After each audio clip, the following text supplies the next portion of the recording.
I knew no one. I didn't carry any luggage, not even a purse. My fingers and wrists were naked, empty of jewelry. I stole quick glances flitting around while realizing no one else in the vicinity displayed any possessions on their bodies either. People's physical proximity belied the noises they made that registered too distantly within the faculties of me to make any usual sense. It was a clear day, but my senses seemed to be soaked in some echo tube. The soft sounds soothed, as if hundreds of FM band radio waves simultaneously whirled in unison, a single convolutional score that the sum of each part had made. Why couldn't I land? "I am here to direct you," he said. He sat down, leveling. "Who are you?" I asked meekly. He smiled at the etched puzzlement that must have mapped the misshapenness of my strained face. "My friend, you will not be knowing of me for long, so you may think of me as 4. He tapped the yellow number, pinned to his left shirt breast, as if he had grown used to breaking the ice with bewildered people. We shared a silence in which the obvious spoke loudly instead. I glanced back to see that some people were running off the moving sidewalks and rushing in and through the others in the opposite direction, scrambling to cross over the bridge that I had just crossed to get here to talk to 4. I snapped out of my reverie, turning back to him. I became aware of my clothing. I groped the garments that enveloped me, inspecting. An ordinary, pale mint blue summer dress that resembled my late granny's, home-stitched, soft smocks from a girl. I held zero recollection of ever having put them on.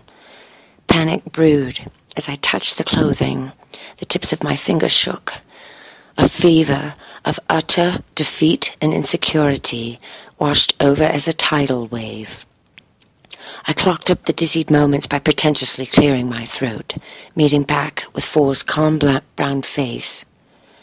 "Mr. 4?" I exhaled hard. I was stunned silent. Frantically, I tried to slow the mental rat cage by breathing and swallowing while converging some semblance of feigned sanity before him. Rendered utterly naked by my own anguish, I clasped the tremble of my fingers together to cease the awful shake, straightened my posture, and succumbed to the sway of ubiquity that streamed from his gaze.